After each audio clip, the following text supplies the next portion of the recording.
Okay.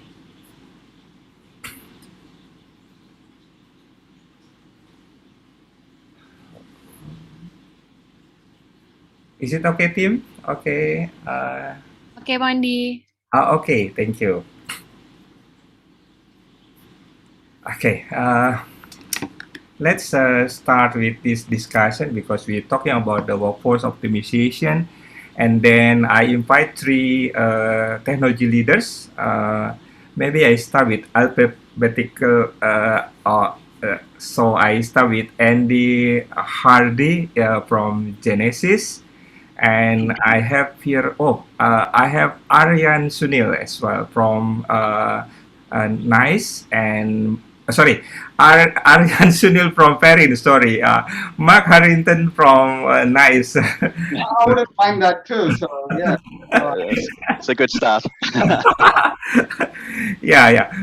Bit confused regarding this. So let's introduce yourself and maybe the opinion about the topic today. Let's start with Andy Hardy, please. Yeah, sure. Thanks, Andy. So yes, my name's Andy Hardy. I work for Genesis. I'm based in Melbourne, Australia. I'm the director of employee engagement here in Australia, New Zealand, and I'll talk a little bit about that in a second.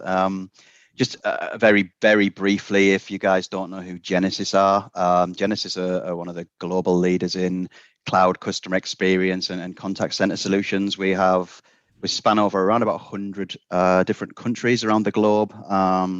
We do 6 continents. We've got nearly 6,000 employees across the globe.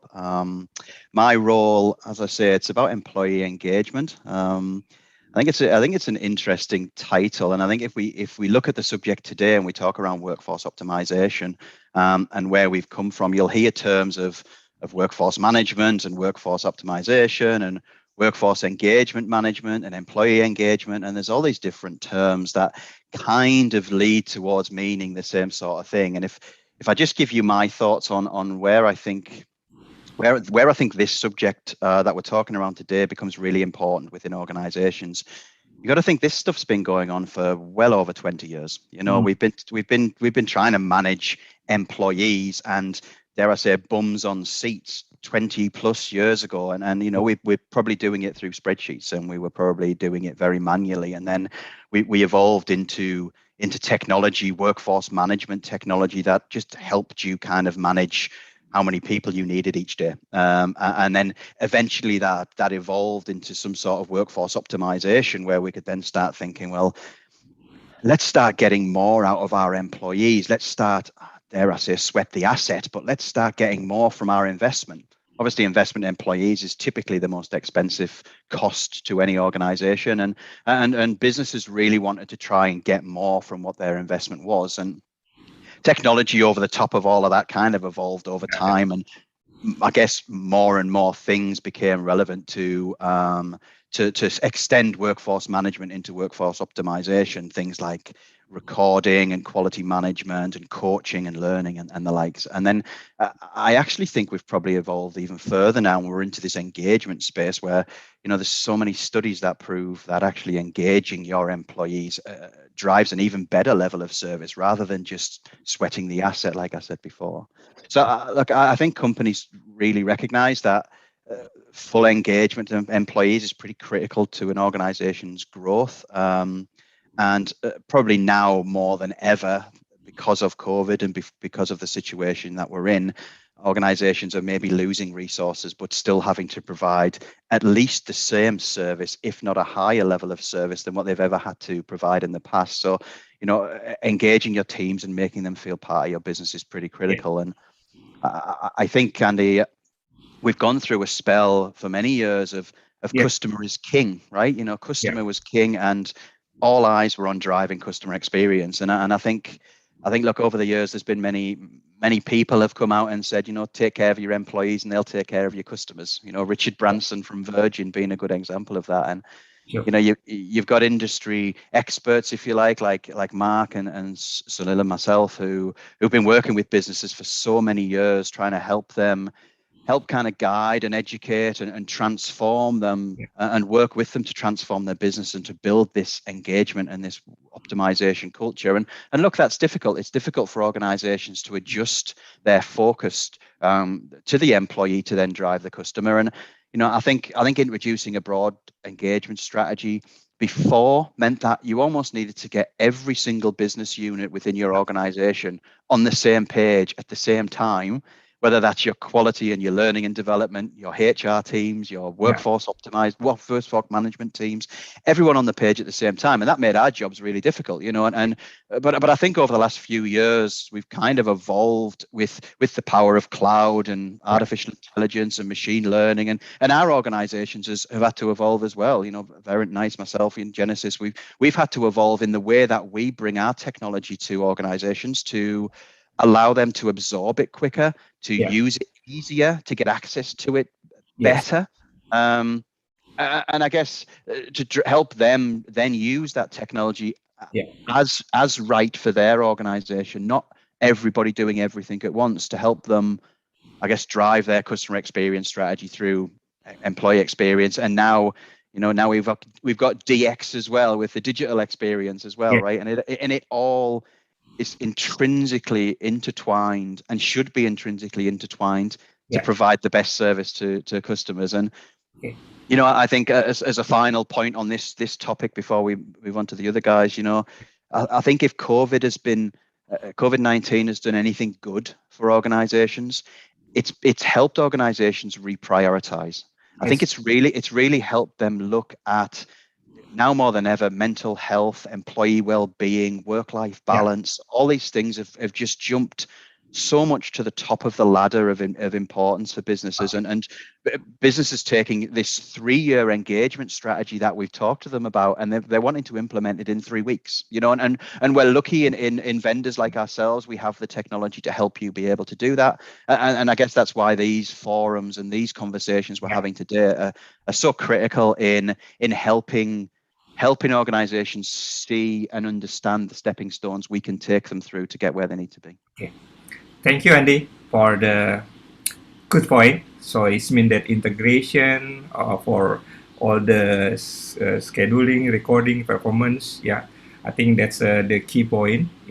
And then let's have a point of view from Aryan Sunil from Perin. Now it's correct. Thank you, Pak Andy. Selamat siang. So I think some of us know Verint already, but anyway, I would say Andy H has not left much for introduction as far as the workforce optimization topic is concerned. He's covered a lot. I'll start with a quick introduction. I'm Sunil Aryan. I'm direct practice at Verint. I do a little bit of work across Asia around back office work, contact center space, around the optimization piece that we are talking about. And I've been with Verint since the time, you would say, the concept of WFO started coming into the market. That's workforce optimization. And it has evolved over a period. I've been here almost 17 years out of my 25 years of experience, which is a lot. I came in when this concept came in that, Andy said, bodies in chair. That's what people looked at it as, earlier. I went to organizations which talked about centers telling me that, why do we need to optimize? They are nothing, pardon me, but they said they're nothing more than fancy, receptionists. They're just taking phone calls. And that has taken a remarkable, journey, I would say, towards what we now term as workforce engagement, optimization or workforce engagement management. And the reason for that is, the view is all encompassing. And that's the view we carry at Verint. We are an organization which has more than almost 10,000 customers worldwide. And, out of Fortune 100 companies, 85% of those are with us in some shape or form. They do business with us. So a lot of presence, and there is a reason for that success. He said, our attention is on, work. COVID may have changed the way we think for the future as well. And there are many reasons. Our employees whom we are focused on, we'll talk a lot about today, their expectations have changed dramatically. we treated them well now. I mean, we didn't treat them like receptionists taking calls. However, still there was a lot left to be covered, and they got a flavor of that. They've seen now that they can work from home. They have certain kind of flexibility that they can avail, and we have to, cater to that going forward. The expectation level have changed. At the same time, consumer expectations have changed as well. It was changing. I won't say COVID has, changed them from the perspective of demand. It's just that the channels have changed.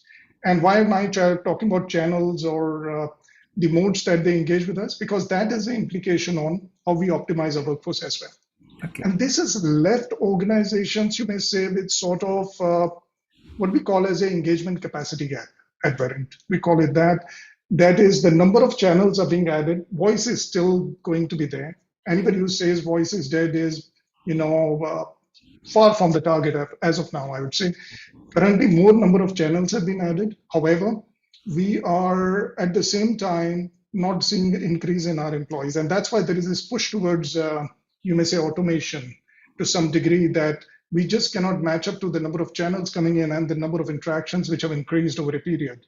Everything is static. And that's where a complete view of this environment needs to be created when we talk about workforce optimization.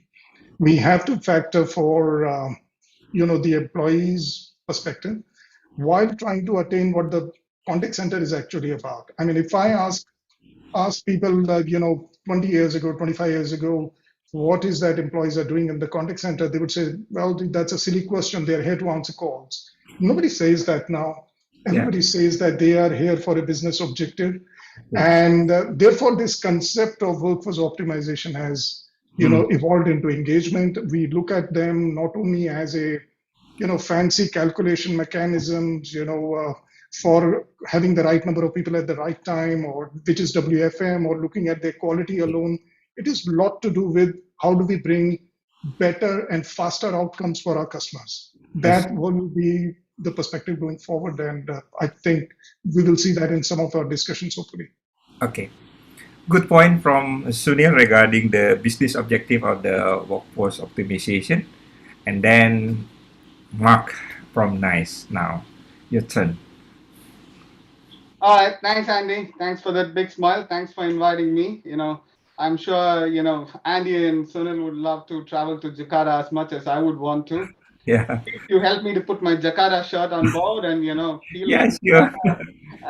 getting there. Well, again, I'm really honored to be in the lines of these two gentlemen who I know in different ways, forms that they've contributed to the market. Well, a short introduction. My name is Mark Harrington, although I don't look that way. I get stopped everywhere saying, show me your passport, but I am Mark Harrington, right? NICE, and I work for NICE. NICE as such, like the other companies, wouldn't need introduction in this space. We've been the customer engagement business for more than 3 decades, right? And we're known for innovation and the stability that we bring to this practice. Right. What we generally have a joke at NICE, right? Any two people anywhere in the world decide to talk to their customer, NICE is somewhere in there in between. Okay. Out of every 2 conversations that happen in the world with the customer, you would not have a conversation without touching us one way, shape, or form or other. So we are there. We are part of your life, right? Now, the job for us is to innovate and make your life and your customer's life much better. That's what we do. The 4th thing we seriously hold out to our heart and NICE, and every of our employees, our customers that we work with is those 4 areas. Anything that we do today is not missing AI, or anything that we do today does not have an element of, does not miss automation, right? Everything that we think today is about digital, right? And all of this, we make sure that we deliver it to the right workforce and to the right customer. That's what NICE does in short form. Adding to what Andy and Sunil said, I think it's a very comprehensive overview. I just want to give you a couple of examples. And I still remember, when I came to Jakarta to sell robotics, right, to few customers, this was the example I used. Every time a technology comes, people give it a bad name, right? And then the name changes. Like, for example, for robotics, the earliest name that was given was Terminator. Tell me who doesn't love Terminators, right? But then 20 years later, we moved them to Transformers. It is much positive, right? We believe this bots can transform our life. Same way, I think, is workforce.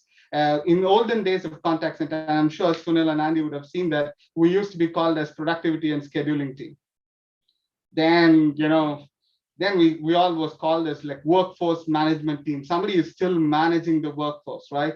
And then we gave ourselves, the whole industry said, well, managing is a slightly bad term. We are friends for each other. Let's optimize you, right? Which is another way of saying, let's watch you, right? We'll watch you, make sure you're working, okay? The productivity is there, right?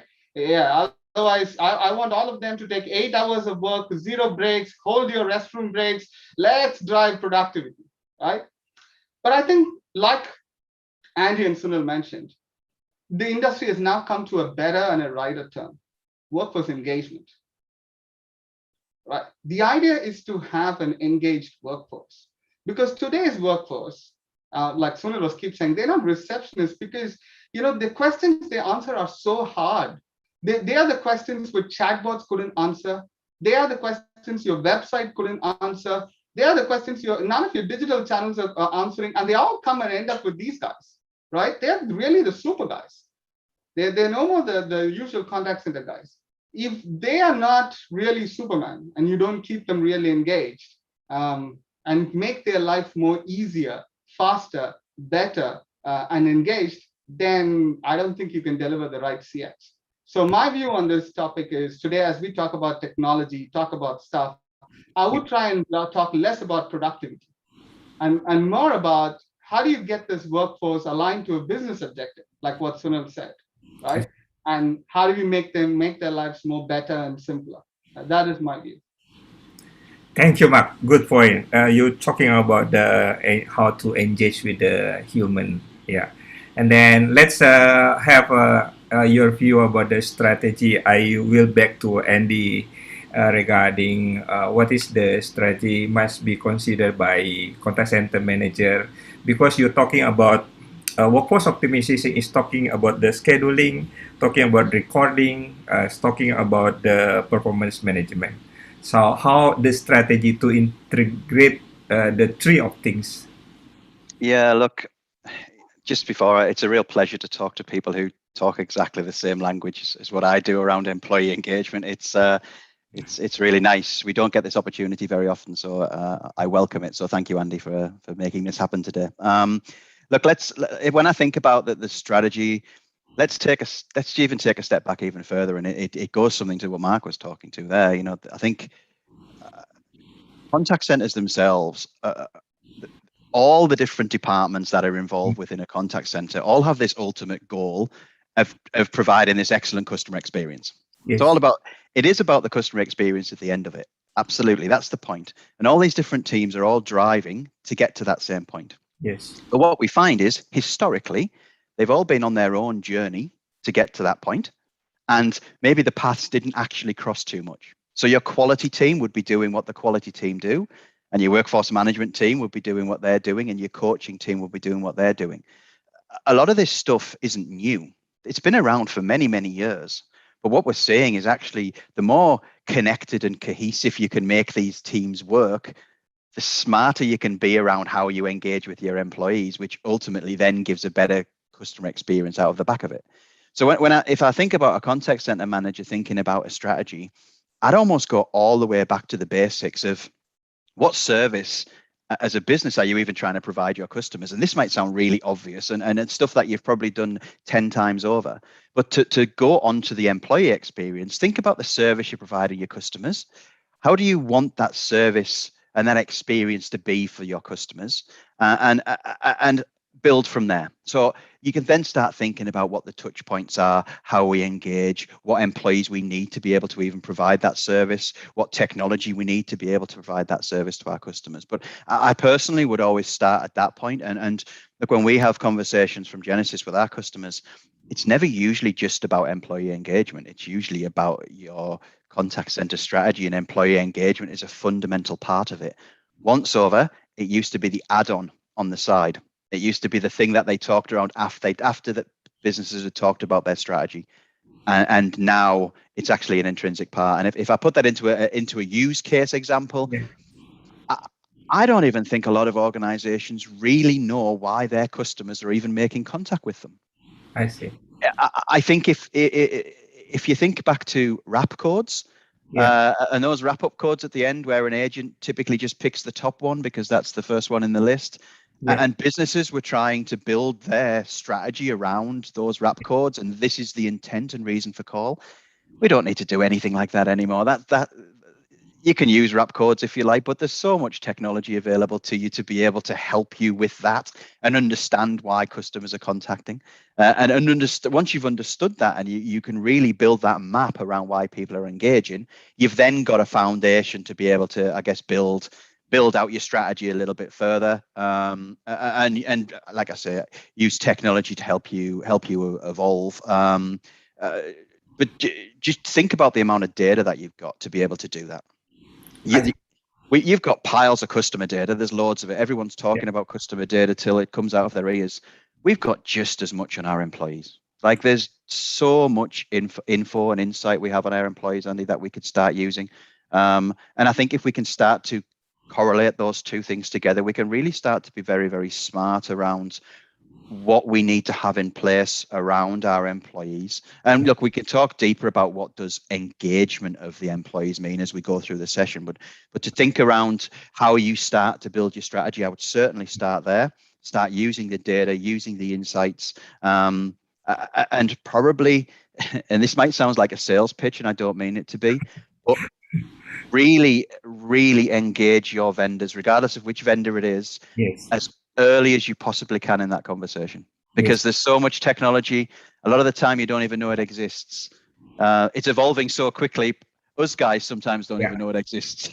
You know, there's so much available to us. There's so much we can help talk you through. The earlier you can engage us, the better, I would say. I see. Good point, Andy. I mean, I take that point, good point from you regarding that. Not only engage your customer, but engage your vendor as well, because you are your long-term relationship with the vendor to help you to build the strategy. Yeah. Okay.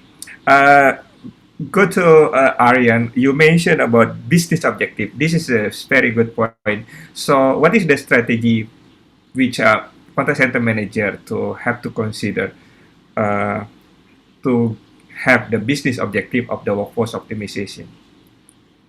So, Andy, I would say there is no cookie cutter approach because none of the centers are alike. In many respects, we are saying that, yes, there are volumes coming in. Yes, we want to engage our customer, but the nature of the business, the way that business is to be, how should I say, the work is to be delivered in that instant, that interaction which is going on, will drive a lot of these things. It is not right to take a cookie cutter approach. That's why NDH said that involve your vendors, because it is essential to look at it from a third party view, maybe sometimes, because we need to look at what matters to the center at that moment. I see. Are we looking at cutting down costs, or are we trying to increase our service?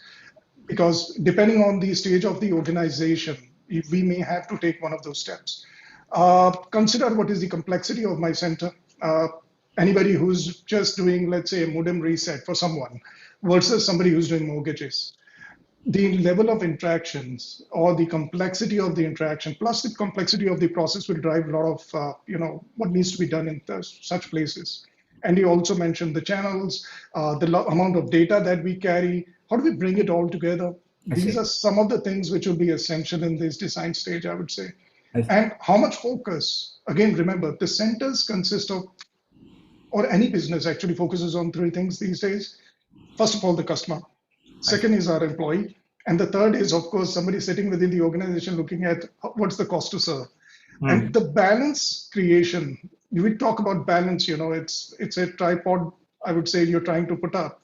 And what matters to you most will drive some of these things. So let's not take a cookie cutter approach to this.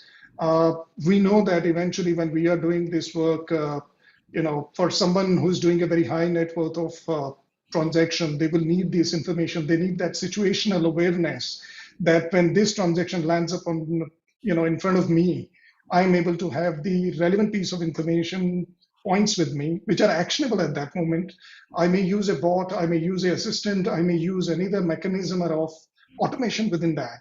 But finally, if I'm handling the transaction, and remember many of these, as Andy said, have already come in through, or Mark said that these transactions, when they land upon our desk, they are generally in these days more complex than they used to be. See. And because there is a frontline bot, there is a frontline IVR, there are websites people visit. And when this transaction has come to it, likely to be more complex than ever before, we have to be aware of what we are trying to achieve. Sorry, I mean, I don't believe in that every center can take one formula going forward. Many come to us and talk about, like Mark said, they used to talk about productivity they still do, by the way. When people are working from home, there is a lot of focus on productivity as well. But is that the only criteria that matters today? Absolutely not. So we have to factor for many things. We have to, when we go out, we look for things like what is the attrition rate. That has a possibility of influencing our way of doing optimization as well. And, some of the mechanism around what is your recruitment timelines, if you have an attrition around this, what is the level of skill requirement? So let's take this as a approach points, a lot of approach points. How do we balance our the cost point, customer satisfaction and employee satisfaction? I see. That will actually drive this, I would say. Sorry. It may not be the precise answer you're looking for, but I would prefer that we look at it. Yeah, I got the point. I mean, that you are talking about the cost saving, including improving the service and balance the engagement with all the stakeholder, customer, employee, and what is the company. So I gave Mark a strategic opinion regarding this, because you are talking about the digital or many channels and workforce optimization. I'm sure that not only about the human, but also all other channels. Okay, let's get a strategic overview from Mark, please. Thank you, Andy. Like the other Andy was saying, sometimes, it is so nice to be in a group of people who just get it. Yeah. All right. I will divide this into two parts, okay? One is the operational side of things, which has not changed a lot. I mean, forecasting, scheduling, adherence, these terms have not changed. They've evolved a bit. And I will talk about that a little bit. But I also want to talk to you about the long view strategy of workforce, okay? I don't know how many of some of them in the audience list really know me. The biggest weakness for me is food. I love food, right? Especially the ones in Jakarta. So I'm going to give you a food example. The strategy is a boiled egg. It's a boiled egg strategy. Let's go through that very simply. There are three layers in the boiled egg, right? The thick layer, the white layer, and then the yellow layer. We're going to talk all those three layers here. The thick layer is what your company decides on how to talk to your customer. Every company decides a different way. Some companies say, I love call centers. My customers love people. Let's pick up the phone and talk to them. Some companies say, listen, don't come to my phone lines, okay? I'm going to put a chatbot for you. I'm going to probably give you a chat or an email. Don't call me, right? I'm not here to tell you what is right or wrong, but you need to be clear what your company wants to do to talk to their customer, not just for service, for even buying. Imagine the car bookings of the world, etc. You don't have a phone number to call, right? So it's like how your company wants to talk to your customer. You need to know that before you define your strategy. That is the outer thick scale. You break that. The white color one is very simple. What is your company's philosophy on how to provide service? Is it immediate, or is it more along the cost? Is it more along, delight? It's up to you. Some companies say, as long as I keep my customers happy, they buy from me, I'm okay. Some companies say, no, customer is the key to me. They need to love me, right? Some companies say, well, my customers keep changing. I don't care. As long as I do the basic stuff, I'm okay, right? So that is the white color. What is your service standard, right? The yellow color is what kind of people you have in your organization. In the boiled egg, and this is the most richest in protein, and you've got the right kind of people, you can fit the strategy anywhere else. So often when I tell my customers, I never miss the boiled egg strategy. I tell them, guys, think of those 3 layers. That will tell you what workforce strategy that you need to build. This is the long view, right? The short view, forecasting. We used to forecast with brains, then we thought it's too much, then we went into Excel sheets, then all of us have automated forecasting algorithms. Now I think we kind of recommend mostly based on AI-based forecasting, because that's the one which looks at large data, right? Or even scheduling. Today, people used to walk to the contact center floor and say, can you come on Saturday? Or the boys can work very late, but the girls, we don't want to give you this. All this is gone, right? Today, the idea is very simple. Put your smartest guy to your smartest customer, the right person at the right time, right? Scheduling has changed.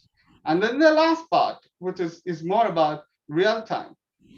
We used to, I don't know, I'm sure most of you have been in contact center, picked up calls. There used to be a guy who calls you, you are out of your break. Pick up the call, put yourself in auto in, right? That strategy is gone on real time.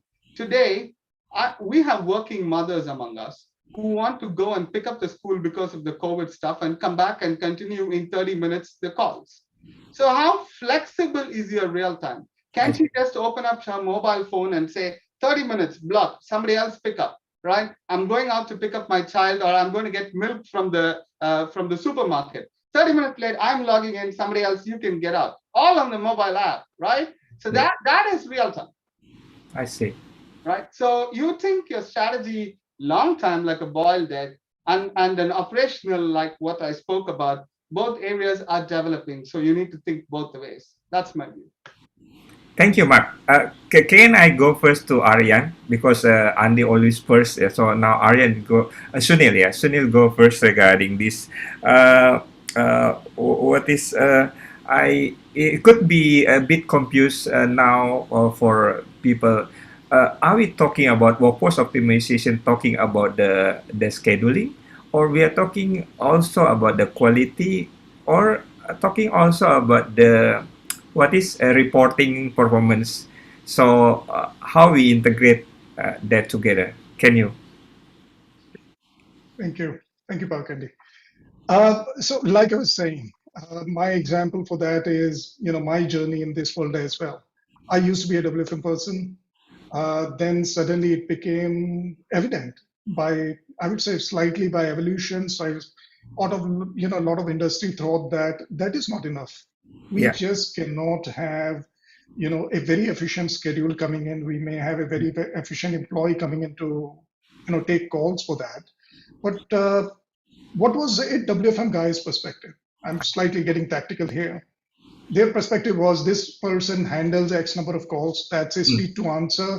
That's his ability to take call. We called it proficiency, and let's schedule basis that. Nobody paid attention to the fact.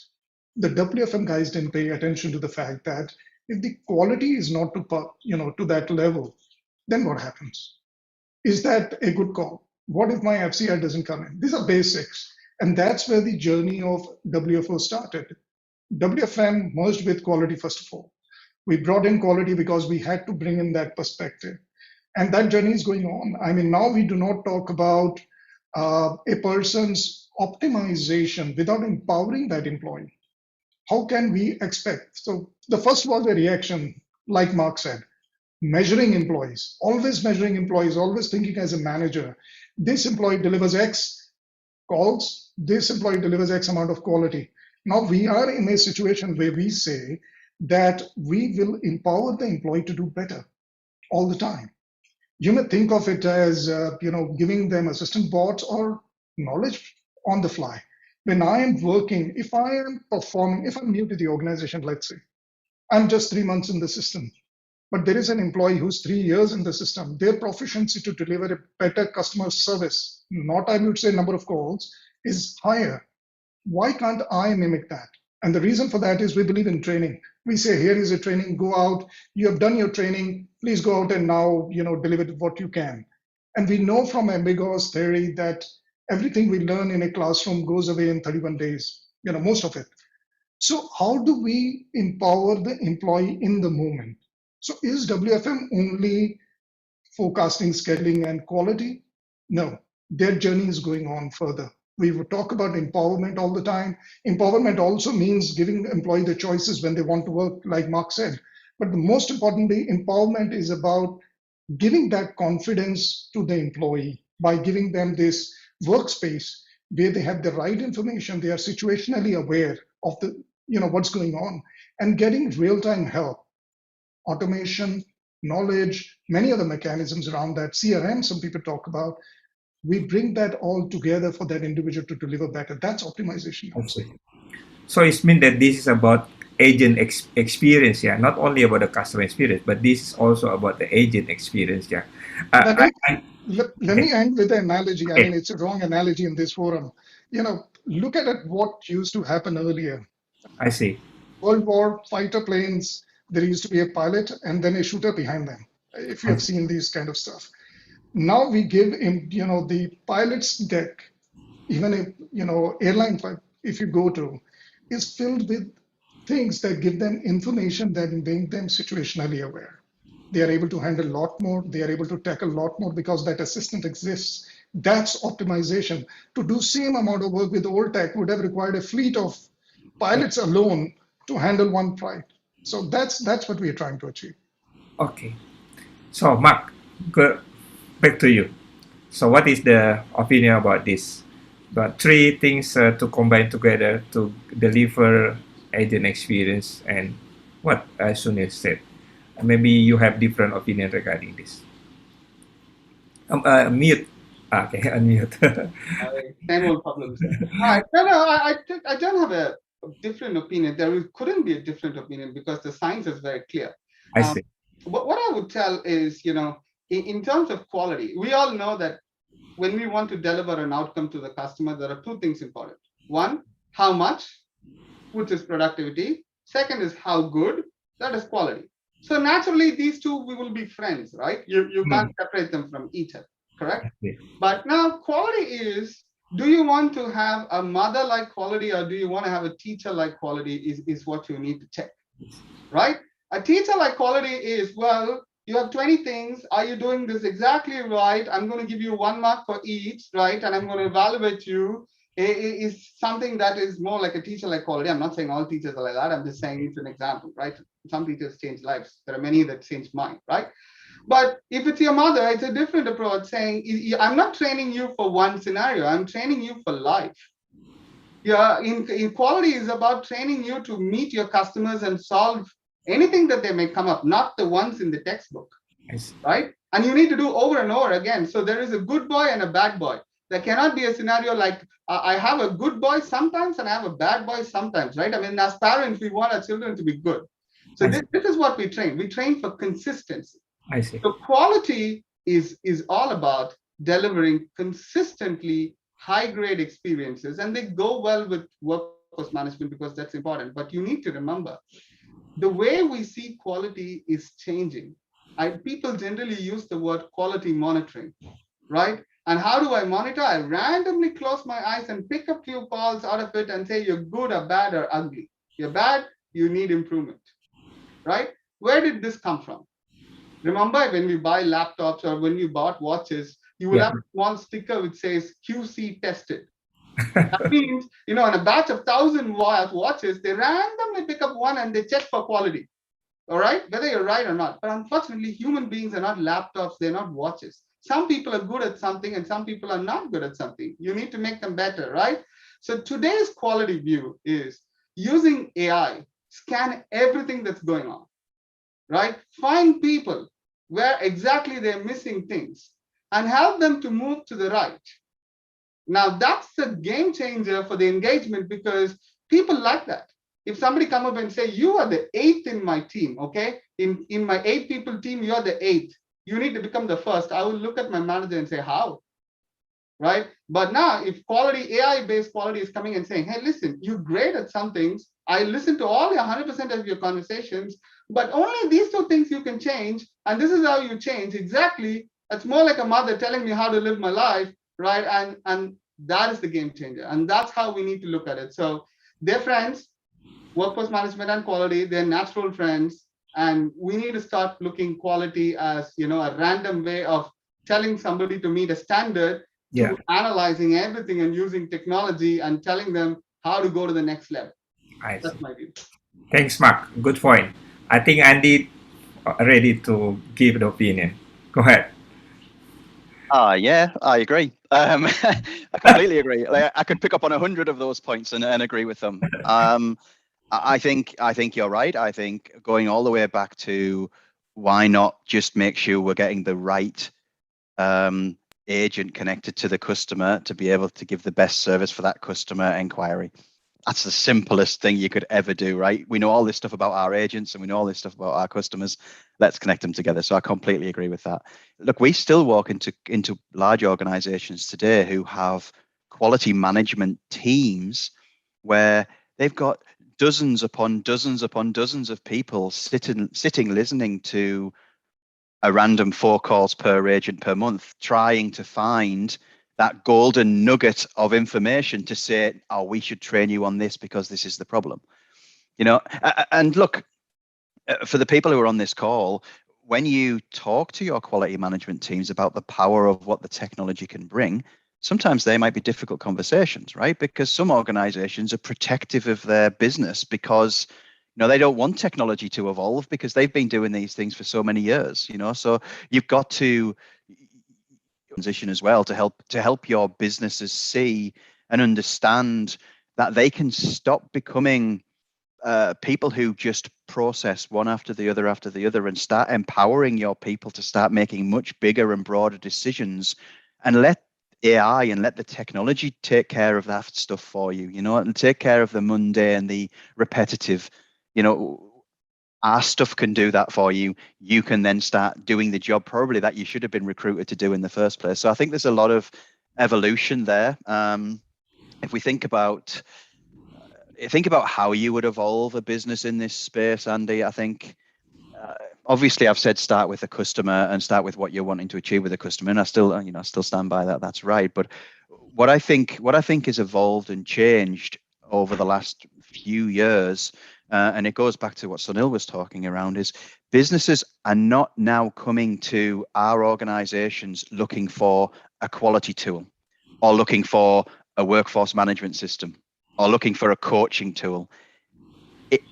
People are coming now understanding they can get so much more when it's all connected together. And I think we've all had to evolve as well. We've all had to package our technology to allow customers to absorb it a lot easier than probably what they once could have. 5-6 years ago, you probably had to buy 7 different systems and stitch them all together. And we've evolved, and that's where cloud and things allows us to evolve in that way to make the technology a lot more accessible. And I think that's probably a shift from our business and seeing our customers moving away from that kind of point solution offering. I think what I would say for businesses is don't rely on the analysis you've done on your business from 2 or 3 years ago on how you provide a service to your customers, because the world was a very different place 2 or 3 years ago. I see. Use the power to get answers anymore. It's here and it's available to you. So don't think, we've got a strategy because we did a strategy 3 years ago. We're not planning on re-looking at that for 2 more years. You need to look at that right now because the data's there, and let us help you look at that data and do something with that data straight away. Because like I said, the world is exceptionally different from probably where we once were. I would say bring your teams together and have a conversation with them collectively. Like I said, right at the start of this, you've got your quality, your coaching, your workforce planning, all these different departments, and getting all of those departments to move at once into a centralized platform. It might not be achievable. It just might not be possible. And that could be the barrier to your success. But get everybody on the same page first and give them a direction and a strategy of where you're taking the business. And then map out how those people and where those people fit along that journey. And that's okay. It might be that you start with quality and then workforce management's not till the very end because you've just invested in a brand new workforce management system and you don't want to move that yet. That's okay. Don't move that yet. move the easy things first and Yeah. start to build your strategy from there. Start small and work bigger if you have to. I mean, look, all of us would love you to jump on our systems and take everything all in one go, but we all recognize that that's not the real world either. So, you know, I would suggest get everybody on the same page in your business and then just map out how you want to get to that framework at the end and see who comes along for the journey in what order would be my recommendation. Okay, thank you, Andy. I think before I give a chance to participant to ask question, I have one more question regarding this, but I will start with the Mark first because I already give all the first time to talk. And what Andy say regarding cloud AI, you also mentioned regarding that because AI become the power and combined with the cloud, the power. But many contact center manager I think worry about, especially in financial industry and banking and so on, worry about the cloud itself. What is your opinion regarding this one? How to anticipate regarding this to moving workforce management, to integrate workforce management into the cloud? Is it better than private cloud or public cloud or what else? Please go on, Mark. Well, that's $1 million question. You know, sometimes it can backfire. Should you be worried about cloud? Yes. You know, if you're not worried about, I'll be very surprised because you're going to keep your data somewhere.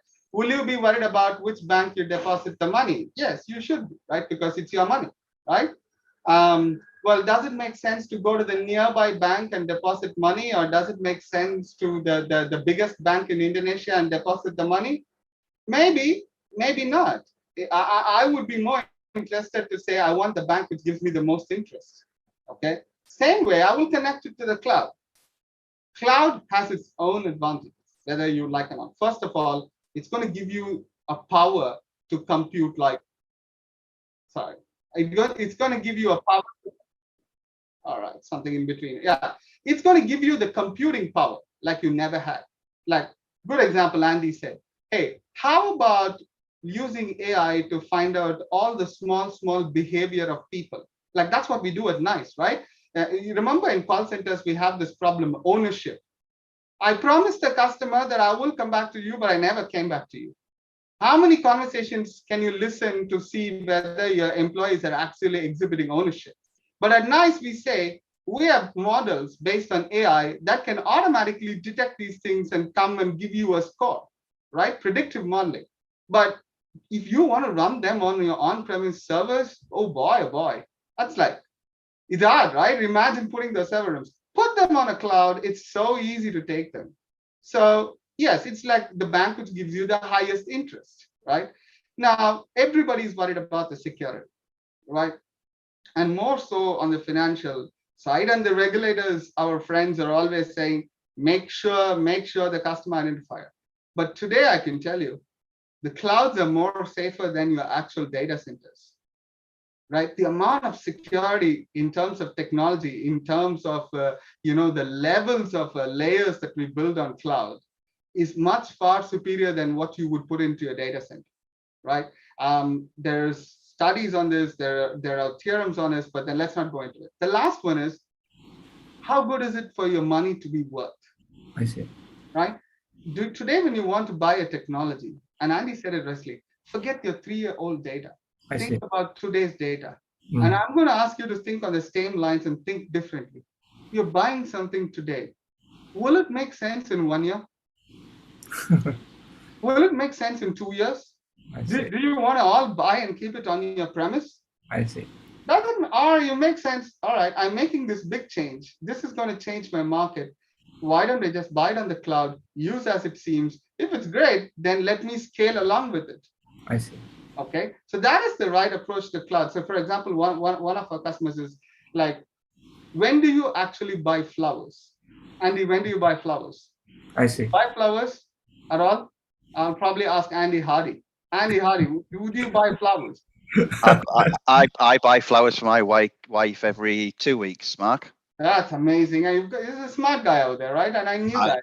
That's only because she's listening in the background, mate. That's the only reason. I that would was. recommend that. But you know, men usually buy flowers on 2 days, right? One is Valentine's Day, and the other is Mother's Day. Okay. Thank you. Imagine you're the company who sell flowers, like 1-800-Flowers.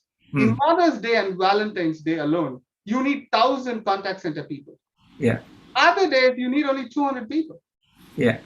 Do you think you can do that with on-premise? No, you can't. So if you're going to be scalable, if you're going to be flexible, if you're going to have good computing power to use the state of technology, right? Yeah. And you have a right to pay the way you use, then cloud is the way to go. And I also want you guys to remember, sometimes, you know, you believe your house locker is much better, but unfortunately the bank is more safe. Same way, you believe your data center is safe, but you know there are millions of people making sure cloud is much more smarter and safer. So it is a matter of evaluating the technology and understanding the security there. That would be my answer. Thank you, Mark. Good point regarding that. An example as well. I think back to Andy before I go to Sunil. Yeah. Okay. In the premise of security, Andy, is that what you want me to talk around? I think it's very similar to what Mark has said. The obviously people are going to be concerned about security in the cloud. You know, a lot of IT people who've held and touched their servers in their server rooms for many years are going to be nervous.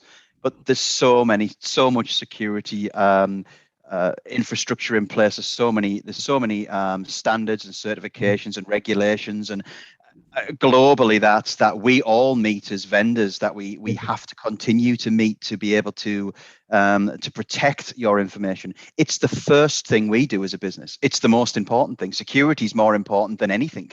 Features and functionality and all that other stuff that comes after. Security is completely at the forefront. And you know, put the actual security to one side. If you think about the technology now that we enable for businesses, you can't achieve that on premise anymore. You can't, and as you were talking about flowers, you can't expand your center rapidly enough for the volume that you need for the technology and the AI to do what it needs to do and the compute power to then go all the way back again. You'd have data centers.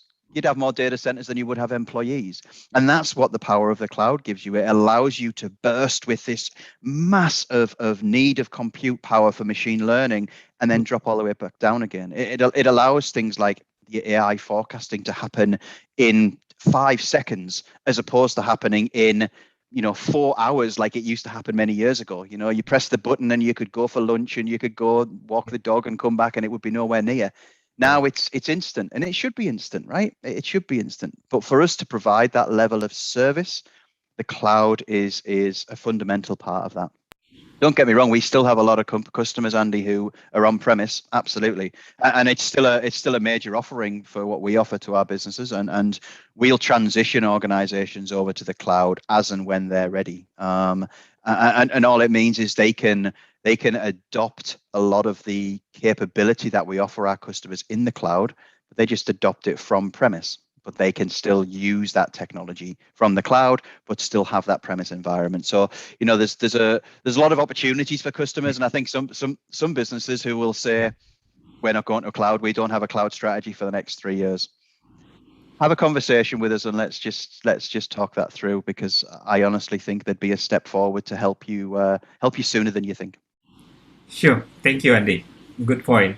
Shania, this is your turn. Scott covered over there because I don't think there is a question around cloud anymore. It shouldn't be there as a question at all. The science is known. Compute power is known. The ROI points are known. What we also have to see that right now we were talking, all three of us talked about how we have journeyed through a workforce optimization, WFM to workforce optimization to what we are talking about today, which is workforce engagement actually, and employee engagement as well. This progression, how soon can you get if you were running something on your premises? Big question. The migrations we talk about, there is a customer who says that I have this, version sitting with me, and it's a big pain for me to upgrade this for some reason. Their IT might be a reason, integration points may be a reason. We take care of that. Security, I think a lot has been talked about for security. Security will definitely be there, otherwise nobody will come to this space. So security is, I would say, given. Please do not question that. Nobody should. You can do your checks. You can always look at a vendor and say, what are your certificates? Just let us know that. For example, healthcare industry may have a different requirement than, let's say, IT organization. Just check the standards, and I think that takes care of things. The second is that, both Mark and Andy talked about the AI compute running on our cloud and just taking care of things. Now imagine this. I will also want to relate that to your workforce optimization, which we were talking about. Going on to engagement, we are adding more pieces. Like, Andy Hardy said that we can start from something, keep adding to it. How do we leverage that information which is being generated by these systems? Do we expect that, yes, we put this in the cloud, yet we'll maintain, a bunch of individuals whose, job is to number crunch? Yes, of course we need them, but we need them for studying and implementing the analysis which is coming out. The AI takes care of the analysis today. We also have to think of that when I have started building this framework in the cloud, and the AI is running on it. We used to talk about WFM, for example. Let's go back to one of the examples that Mark was giving, that we have WFM where we used to look at historical data. We now do a prediction on that. AI looks at those numbers. Andy Hardy said that it comes out in a jiffy. Well, now we have a possibility that the AI also looks at your call analysis.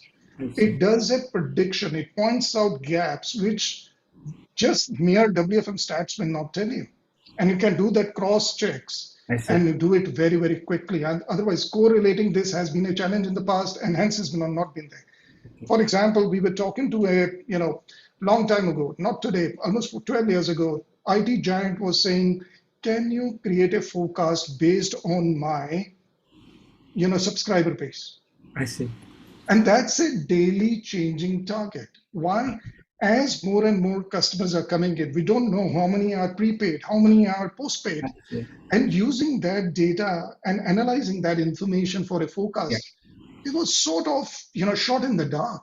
It is no longer a shot in the dark because we're using AI on top. And not only the WFM information points, we can look at the call analysis, and call says these calls are pertaining to this issue. And my prepaid customers were always churning. They bring in this kind of conversation, and that's the projection I can build into my forecast. That's the power of using something powerful, using a centralized AI engine running on cloud. I think those are some things you have to consider, along with the fact that what is my security verb, whether I can see my servers, can I feel them? I think that's fast. Okay, good point, Sonia, regarding that. So let's give a chance to participant to ask question. I saw that there is 2 questions here. The first question, I think, they are talking about the improving quality of service while employee working from home during this pandemic, and there is some reduction of number of employee. I think maybe Andy Hardy want to answer first. Yeah, sure. Look, working from home has been an evolution for many organizations, and I think some businesses were better prepared for that than others. I think some could transition really easily because they already had the platform in place, and we had some businesses up and running within sort of 2 or 3 hours of these things happening. They had people back at home and they were logged in, and it was fine. Other organizations have had a big dare I say wake up call, and they've had to evolve very quickly. Employees themselves, and I jump all the way back to a comment I made around well-being and mental health and all of those other things. I think we all had to evolve. And in Australia, if I talk about this region, we very much got to everything started to shut down. Everyone went from home. There was a frantic, probably week or 2, where everyone was trying to work out what they should be doing and getting all ready.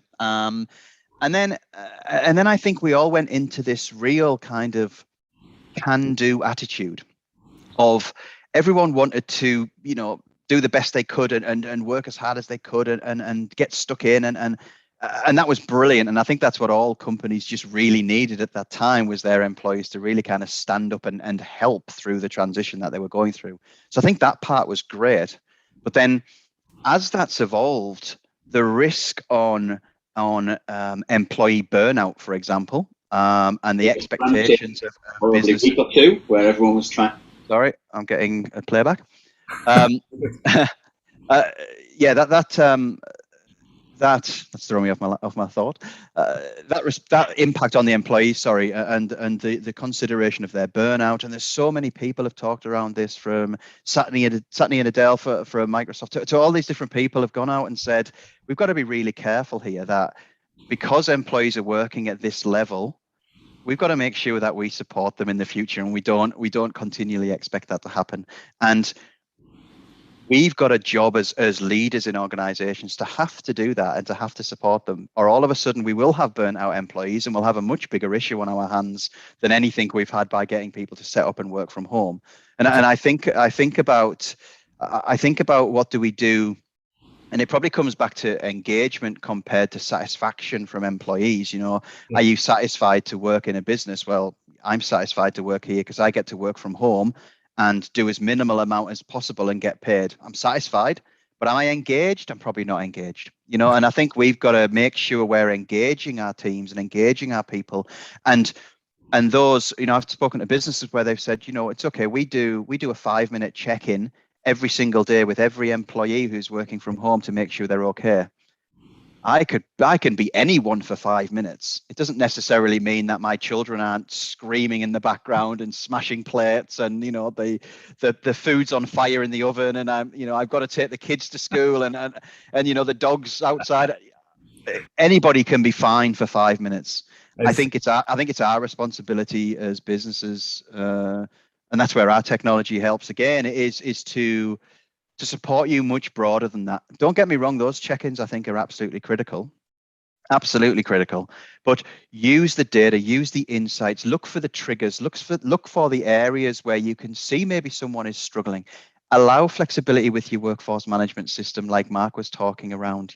Give them extra support that they're going to need. The chances are they're going to be talking to customers about much greater things and more different things than they ever had in the contact center, especially in certain industries. The healthcare, banking, where people aren't getting any salary anymore and they've lost their jobs, healthcare, where they've they need to claim for COVID jobs, or whatever's happening in different organizations. The employees had to shift and pivot very quickly. And if we as businesses didn't shift and pivot quickly with them and give them the support and use, like Sunil was talking around, technology to assist the agents during the call, while they're in the middle of a conversation, give them help and guidance and use the technology to do that, or make sure that actually you're using the routing engine to route the right calls to the agents with the best skill set for that particular thing. So it makes their life a little bit easier. Adopt that digital technology to help that agent when they're at home, so they're not having to deal with those simple, repetitive type questions all the time, and take the burden off them. I think there's a lot around that whole space around people working from home. And I think, Andy, that's not going to stop anytime soon. I think this is probably, I hated the term of what's the new normal. I really didn't like that. But yeah. I really think that's probably where we are. This is the world we're in now, and businesses have to evolve to that, I think. Okay, thank you, Andy, for the good point. Mark, you want to add something regarding this? Working from home is, I think there is also additional question here. How many extra buffer we need for this working from home? Maybe you can add some. Well, that's a very tactical question. All right, let me start with Andy's philosophy, and I kind of like what he said. It's something that we tell our customers. One day we said everybody go home and work, right? And we were more worried about the contact center employees. People were less worried about the back office employees until 30, 40 days. People woke up and said, oh, geez, these guys used to work for us. Where are they now, right? So that was the kind of a scenario. IT department went nuts, getting licenses from on routing and put people on the phone, and then they said, they're working from home, right? But then there are countries who felt it first, who don't have a good bandwidth, who have many people in the same home, who don't have a separate room, etc. Then we said, yeah, like Andy said, can-do attitude, we fought our way through, etc. But then the real manifestations of working from home started coming out a little bit later in phases, right? The burnout is the last part that you've seen. But before that, then now you see regulators in bankings walking up and saying, hey, do you think these people are actually seeing customer information when they're at home? Can you put please a video camera and make sure that nobody is standing behind them, before them, by the side? Are they really taking a picture there, right? And then now the regulators are slowly stepping in this side and saying, what's going on there, guys, right? And then the managers are saying, well, like Andy said, morning, I'm speaking to them for 5 minutes. They are awesome. Andy kind of painted the picture at my house, plates flying, kids dancing. I was wondering, how does he know? Or so, all of that can be kept aside for 5 minutes a day, right? Check-in is not about checking in. And I'm going to extend what Sunil said. Nice, sometimes what we recommend is give these agents an assistant, right? A very smart assistant who not only helps them to answer questions, but keep looking at what they're doing. You know, sometimes you don't have to ask, just like my wife, right? When somebody asks me, give me one word answer, what is AI? I say my wife, because she predicts my intent before even I think about it. So you need an assistant there. If the employee is trying to open up a notepad, then the assistant goes and says, don't worry, I'll open up something. You want to send an email to the customer, right? Let me do that for you. Okay, so you need assistants. You need to make these guys helpful, flexible, etc. Because work from home is not about just putting a mic in front of an agent and say, or a headphone in front of an agent and say, speak to your customers. Now, different people are coming from different perspectives, right? The biggest worry that I have seen in many countries is loss of productivity, right? My real challenge here is how to be consistent on productivity. I see. Right? When you come to office, you are in a social setting where, you know, being productive is part of your way of life. At home, there are serious things that's going around. Yeah. How consistent are you with your productivity, even with everything that we give you, assistance, technology, and all of that? And that purely comes down to engagement. And today, the way you engage is not asking 5 minutes questions. The way you engage is make work interesting. I see. Tell me something. How many people will look for another job when you're working? The temptation is very less because you're going to office, you have office friends, you have a big building, you have a badge, you're connected to your office. Now you're working from home. Does it make a difference whether you put this badge or another badge? It does not. There's no social capital left for you. So engagement is like what Andy said. Can you make them really interested to work? Make their life so simple to work. Okay. Right? And probably we advocate things around, you know, don't do performance management like putting them on number 1 and number 2. Maybe do the new generation where like gamify against each other. I see. Right? And these are some of these things which will probably drive engagement at a bigger level. Now, going back to the question that somebody asked, do I need to put buffer? No, you don't need to. You need to anticipate better. That is my answer, right? I don't know how many of you have heard about these terms called as gig economy. It's really becoming fast. Like it is like, you know, the people who helped us with plumbing or carpentry, they don't have a fixed schedule to work. The work comes in, they pick up a few hours, then they go and do something else. The new generation guys prefer gig economy. So, and the work still gets done more effectively. So the idea is not to throw people at it. The idea is not to throw money at it. The idea is to anticipate better. That is one part of the problem. The second part I would seriously suggest is embrace digital, guys. Right? We are more than happy to have conversations with you, right? Imagine when this first started, when you tried to call your airline to book your tickets, nobody picked up. Contact centers were shut down, right? And chatbots, like they weren't even talking to you. They asked you, who are you, right? Now, there are other digital channels which are growing in effect. And today, digital channels are so smart. I see. right? You don't have to, they don't wait for the customers to come you. They know that you have a reason to talk to them and they go proactively to them. So look at those technologies and answer questions faster to your customer digital. And if they still come to you, then make sure you have really motivated, engaged people to answer those questions. In my opinion, there are tons of algorithms. Feel free to reach out to us where you can anticipate and forecast much better without throwing more people at even though when they're working from home. That's my view. Thank you, Mark. Good point regarding this buffer. So we need to prepare to anticipate the people through the our cloud. I think this is more better. Okay, Sanil. So you may get another point of view regarding this working from home, how they manage quality and so on. Go ahead. Yeah, I think I'll take up from where Mark left off. That gig economy, we were talking about this before the pandemic, and we knew this change is coming. We just had a big accelerator. People call it the big experiment of working from home.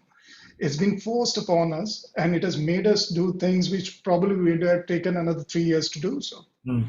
And yes, people have landed up at environments where they are not comfortable sometimes. They love working from home. That's what the surveys are telling us, that the employees love working from home. However, there are certain individuals who are still challenged, and they do feel that this is an intrusive work environment as well. I mean, if I work from home, we talk about people screaming at the back. How do we regulate this? You curb your kids, you curb your pets, you keep them out. It's a disruptive environment for the home as well, not only for the employee. It disrupts the way your family had been living while you were in office, probably enjoying more since people were away. So in such scenarios, when we bring in an employee, we've always thought of from the perspective of measurement. I've spoken to people, industry leaders, who have said, I can bet my dollar that they are not working well. And to an individual who said, we are not going to micromanage, we believe in our employees, and we just want to look at throughput. I don't want to know how much time they're engaged on the machine. We just believe in them. We recruited them. We've done a good job. If they can't, cheat from home, they could have cheated in my office as well. And we have historical data which tells us that the capacity gap existed within the operations when people were working from home. The topic of back office was brought up. Very difficult to monitor. Very difficult to monitor. Even in emails, we have a throughput number from an individual, which is, we can see it almost in real time. I would say every 15-minute interval at least. In back office, that does not exist. They are workforce as well. And contact centers too now have a piece of operations, you may call it as back office today. How do we monitor them? So there are a lot of information areas that require a balance again. I always think of things in balance. Yes, employees' flexibility is important. My cost of operation is important as well. A manager who is going to report to the CFO, business unit head, or the contact center head has to generate a sheet which says, are we doing the same service levels with the same cost, or have we gone astray on that? How do we bring this together? We can think of it in multiple lines. I think both models were said. We hunt down, or the systems look for the right employees, especially in non-voice operations. Do we find out the right, it's part of workforce optimization, I would say, finding the right individual for a job, ensuring they are there. That's what we are going to do. But more importantly, on engagement, how are we giving them the tools which make their life simpler? Can we make it enjoyable? Is work enjoyable? Depends on the person, actually, I would say. We can give them the tools. We can bring a lot on the table. We can say that, okay, you are having this challenge. Here is a bot to assist you. You have your personal assistant, do that job. People who are afraid of bots, we can give them knowledge management. We can say, yes, you had training. Yes, you turn around and you can't see your supervisor. You're feeling alone. You want a certain information, piece of information, or a guidance, or a SOP to be looked at. Here is the knowledge management which can help you with that. We can take certain steps. All the answers? Maybe not. If we step out as a business, I think it is essential now that when we talk about engagement, we always keep customer engagement in mind. Let's not force our customers to engage in a manner we are ready with. Let's try to adapt and get ourselves ready to how the customers want to engage. And as everyone has said, both Andy and Mark have been saying it's digital for sure. I see. Yes, for escalations, we'll have calls, but let's predict where the customers are going. And that's why for WFM, and I repeat myself on this, is let's not dwell only on the analytics we are getting or our AI telling us that this is my forecast coming in, this is my statistical data, this is how it's moving.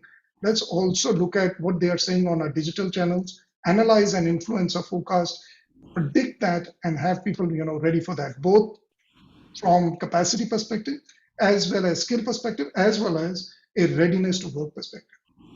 Okay. And So- then look, you can, sorry, just to add on to that, Sunil, you can even then, when you start to do that with your digital, you can start to use your digital channels Yeah. as part of your forecasting and part of your scheduling. You just use your chatbot or voice bot or whatever, or FAQ or whatever it is, as almost like a digital agent. And you know how many calls they're going to get, and how many interactions they're going to get, and you can start to plan for it. You can start to predict it. So it's not like this thing again. Like I said before, it's so intrinsically connected. It's not a thing just on the side. It's completely part of it, and you can start using it as an extra agent, if you like.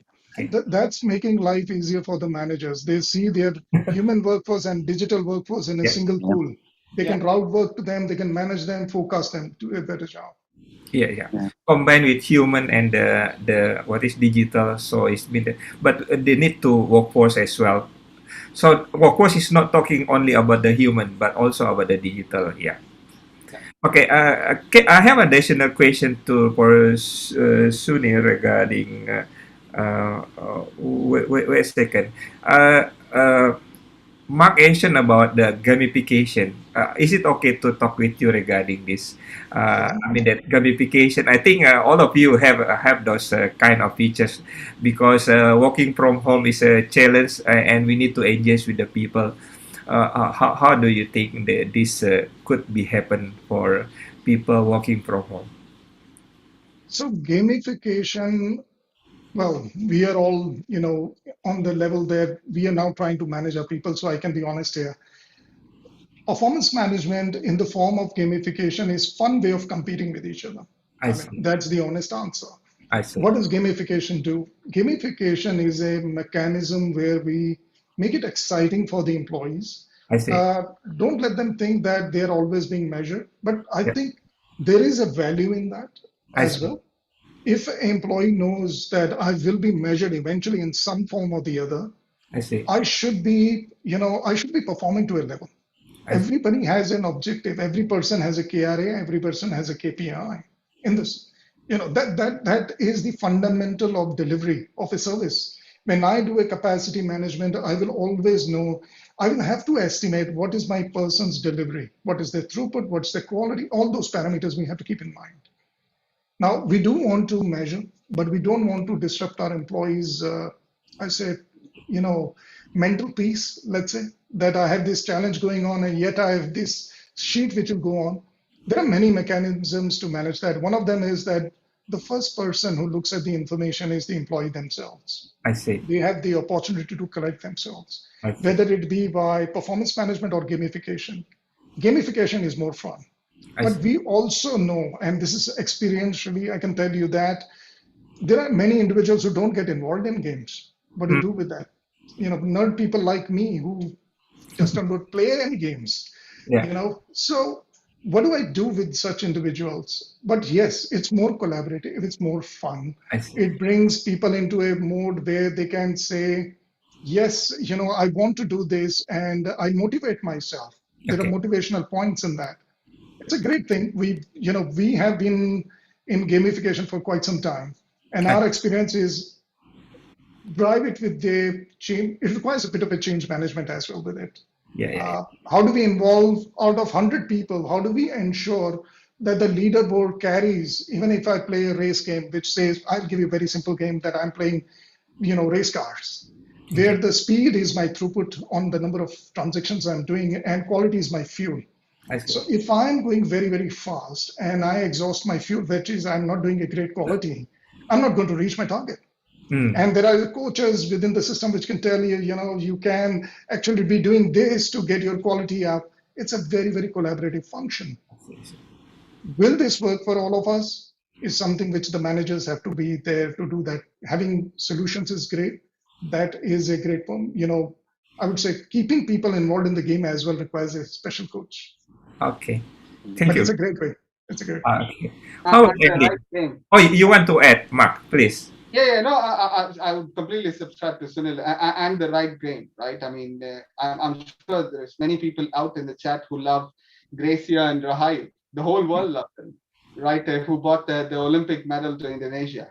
And they come from two different style of playing, two different kind of thinking, right? And but then the common motive, the need to win, right? It just brought them together. And this is how gamification generally works. Like Sunil said, out of 10, 2 people might not like to play.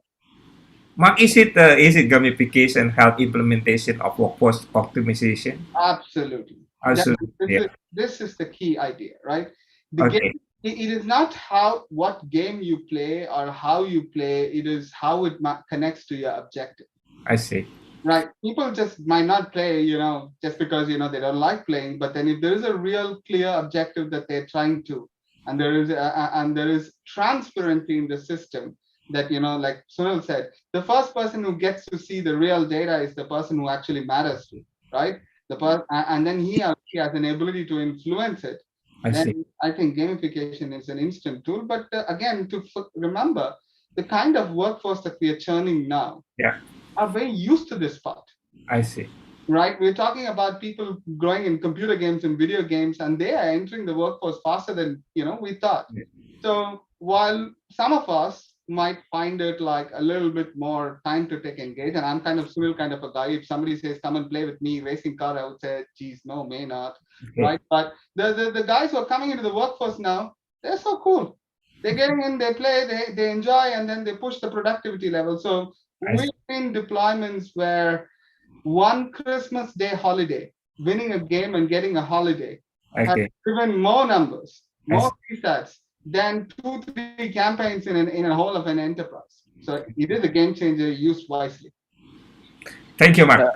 Andy, I'll throw into that a little bit as well. And I think what gamification does is it gives a whole load of transparency to the agent that actually brings them along for the journey of your business. That probably wasn't there many years ago. Look, when I was working in a call center, I didn't have a clue what my statistics or KPIs were until a manager shoved a piece of paper under my face and said, "You're not doing very well," or, improve in this area, or I just didn't know. And now I think what we've got is all these data points. Different ways of measuring performance, and things are evolving. Things like average handle time and things like that, they're becoming less relevant, and customer satisfaction is becoming higher, or quality is becoming higher, or the sentiment with the customers higher than maybe where we used to be. So things are evolving. I think that gotchas that you've got to be careful of is you don't measure agents on far too many things. It doesn't become much fun if you've got 15 KPIs you're being measured on and they're all over the place and you're struggling to focus on how to improve. I think if you're going to introduce gamification, really start with some real key things that your agents are passionate about and they can deliver on, and then build out from there. And I think that evolves well. But the beauty of gamification, I guess, is it's allowing us to give them the dashboards and give them the incentives and give them the information that they need to do their job better. And think, I mean, I'll use Australia again as an example. In Melbourne, where I live, we've been in lockdown in our homes for over 250 days since COVID started. So we have leaving the house to kind of go to the shop and back within 5 kilometers of our home. We're not allowed to go any further. And I'm sure everyone's got a story that's probably worse than mine, right?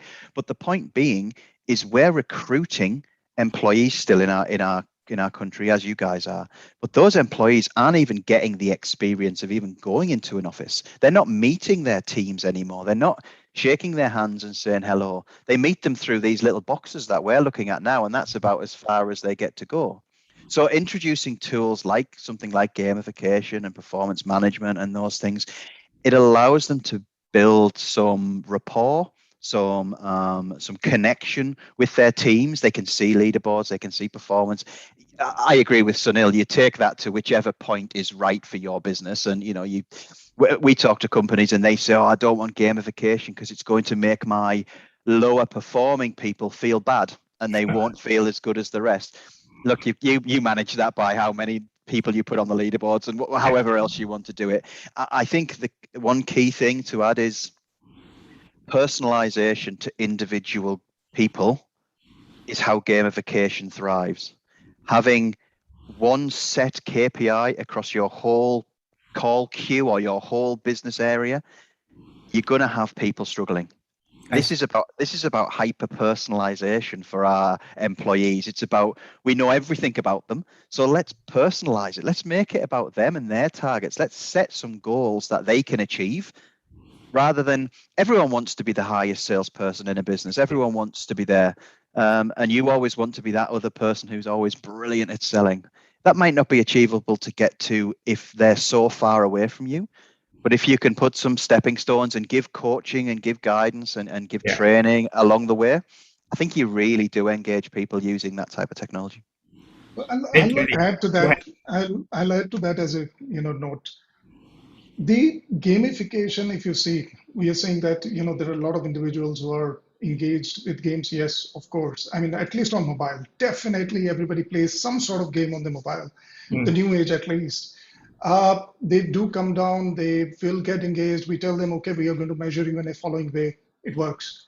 But what I'm also trying to say is that there are certain businesses, like for example, you have an insurance underwriter, okay, who gets a call. How do you put up a game for that kind of a personality? So be careful on this, number one. That's where the engagement with vendors and not just and the consultants within the vendor community, which comes to help to create those kind of touch points which engage people. Many organizations say that can I have a slightly more simplistic mechanism for this, which is performance management, the good old school. Depends. Choose wisely. Yes, the tooling will exist around both. All vendors would probably offer everything which is there on that. We believe in gamification because it's fun. Nobody likes reviews, right? Nobody loves reviews at all. If I just say, oh, here is a sheet, I'm going to have a coaching session with you for this, well, I'm not too happy about that. But again, the coach within the game is more acceptable. It's one-on-one, it's hidden, and person are able to engage to that. But we should be cognizant of what is our maturity and what we want to engage with. I see. A good point from Andy regarding the transparency, personalized, and additional from Sunil as well. Okay, before we end the session and give a tips from all the good speaker here, I also have one question about one feature of workforce optimization about the customer sentiment.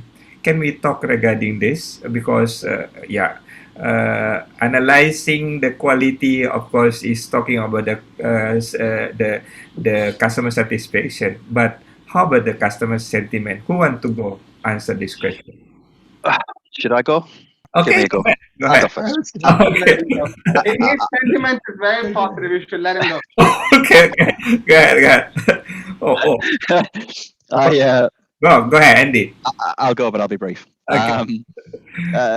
Look, I think it's the evolution of quality and quality management or quality assurance or whatever you want to call it. It's going from a world of as we talked before, of listening to 4 calls a month per agent and trying to work out was the customer happy or not happy, to a world where every single interaction is analyzed, whether that be a voice call or a chat or an email or a backup, whatever that is. 100% of those things can be analyzed now, and when you analyze those and you transcribe them and you do all of these good things with them, then you can start to look at sentiment that sits over the top of all conversations and all interactions, and I think that's great at an individual level when you're talking maybe one-on-one with an agent and you're giving feedback and coaching and direction, but actually it's much bigger than that when you can start to look broader across your centers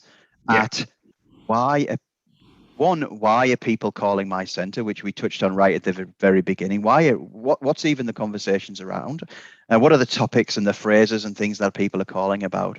But then, are the customers happy? Are they unhappy? Did they start happy? Did they become unhappy? All of that analysis, I think, is critical to be able to really understand what's happening in your organization and then do something about it. There's all of this data and this insight. If you don't do anything with it, what's the point? You might as well not bother looking at it. You've got to have a plan to use the data to make a change, or use the data to provide an improvement or a reward or something off the back of the information. And I think that's probably what sentiment gives you, is that journey from really understanding not what your customers are calling around, why your customers are calling, but how happy your customers are, and using that holistic view to act practically in real time to deal with something, not a day later or 2 days later or the end of the month when you look back through the reports. You need to act now. If your customers are unhappy, you need to deal with that really quickly. And that can be something as easy as giving an agent some training, or it could be something that your systems are broken and you didn't even know. Your processes aren't working and you can fix them. Understanding that and understanding that insight and that analytics, I think, is pretty critical to understanding why the customer is engaging with your business. Thank you, Andy. Go ahead, Mark. Please. Sorry, Sunil, you wanted to go, or did I steal something? Yeah. Go ahead, Mark. About sentiment analysis, go ahead. So around sentiment, right? This has been an evolution. People come back and say, what are the different types of customer sentiments can I look at it? When my answer is always, guys, there's only two kinds of sentiments. Either it's positive or negative, right? The rest of them are behavior that comes out of the sentiment, right? And you need to start focusing on all parts of it. Like Andy said, it's not about a customer. Previously, we used to have customers. I remember a banking customer coming and saying, show me all conversations where we had a negative sentiment. Well, then there are quite a few of them. Then they evolved and said, you know what, I don't care. Can you just show me all the conversations where the conversation ended in a negative note, right? I said, okay. And then show me all the conversations where, it changed from negative to positive. Well, there's no end to this, guys. Sentiment is a key criteria to have a look at what the customer is thinking. But what's also important is the resultant behavior or the resultant outcome. Sometimes a negative sentiment can shift you, fixing a negative sentiment can swing your loyalty points to a level where you've never thought about. Yeah. Right? So the idea is to look them at holistically, the whole analytics, and not look at sentiment in isolation. And don't look sentiment in conversations, look sentiment in journeys. If the journeys terminate with negative sentiment and there is a huge propensity for a churn, then you are really in a bad place. But if there is a customer who calls in with a negative sentiment within 20 seconds of the call, boy, oh boy, you've got an opportunity to go and convert this customer for lifetime. Right? So there is different ways, and sentiments are usually, taken as a way that, things are expressed, and there's a cultural element to it. Okay. Right? And there is a time element to it. So do not just take anything that comes out of a sentiment box and use it, and it does more harm in that than actually getting it right. Okay. At NICE, we try and actually measure them. We make them tangible, even the ones that you generally don't get a human to look and evaluate. Okay. We use predictive models to put a number to it and try and get you to understand what's behind it. But we always tie it to an outcome or a behavior, because that's really what matters. Sentiment standalone may not get you everywhere. Yeah. So it means that become sentiment is analytic is become very important key for this. Okay, Sunil, what do you think? I should have gone first. I was going to talk about same things. I'll go last next time, I promise. That's fine. That is that's good. So because the science and the approach is being there just because we want to know what our customer feels. if we look at many times the transaction, and I was going to talk about journey analytics as well, is that sometimes I start off with a very simple query. And I can give you this example, which happens even today in the contact center industry. I started off with a very small query in mind. I land upon a contact center's IVR, which makes me punch about 12 buttons just to get to an employee, just to get to that person. Did I start off with a simple query in place? Probably. I had certain, questions in mind. My only objective was I have this query with you. I have this job to be done. I want to interact as short possible in time, as you can do it, and I'm out of it. That's the objective, honestly, within any interaction which comes to us. Now, what happens with that is we put them on a journey which takes them first to a bot. Let's say in some the bot itself struggles, and I talk about this for analytics of sentiments as well, because there are interactions which make me, as I progress in that, I get aggravated when I progress in that journey. I might have started very positively, I can end with something else. And when we do analysis, we have to dwell on analysis on two perspectives. One is, what is this current transaction about? Also analyze what are the last few transactions this individual has done with us. What was the start point for this? I started off by sending an email which nobody bothered responding. What is my sentiment on this call? Is it a result of me not responding to the email?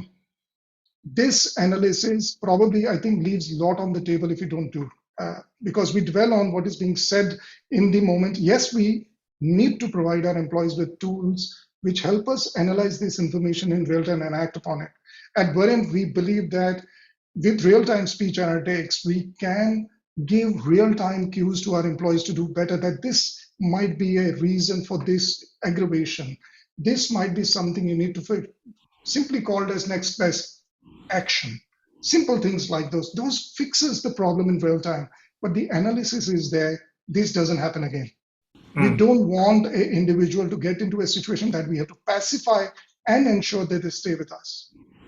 So this, I think there are two parts to this analytics, and one part is something we all dwell on, but I think that dashboard for I'll give you a very simple example. A conversation comes in, a person has been sending me email, this is my personal journey with a vendor, or rather my, one of my broadband, I would say vendor for me. I wrote an email because that's the simplest thing to do. They want that. They don't want, like Mark said, people just don't want, to call them. There is always an interface to take care of it. No answer. So I pick up the app, I do something with the app. My ticket has been lying there for a time. And then eventually somebody speaks to me. I am able to go through that IVR, and the query is very, very simple. Okay. Now, my aggravation is not, I've been their user for last 14 years. I'm very happy with them. I'm not going to change, but the aggravation came in just because that problem was there.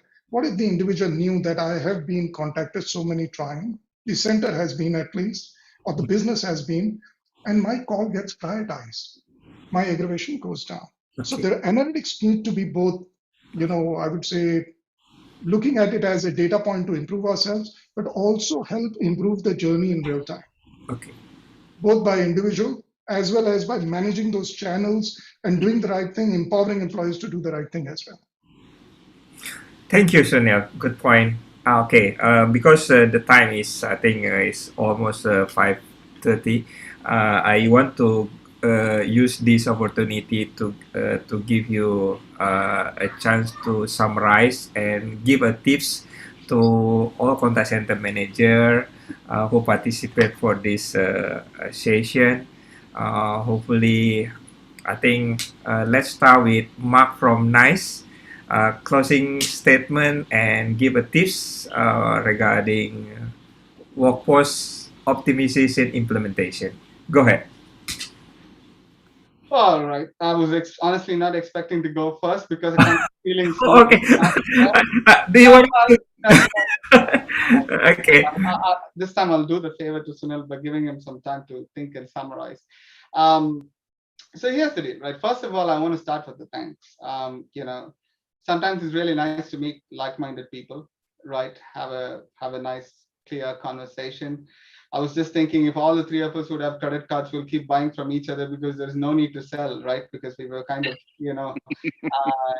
the philosophies, although we express it differently, the underlying feeling about the market is the same, right?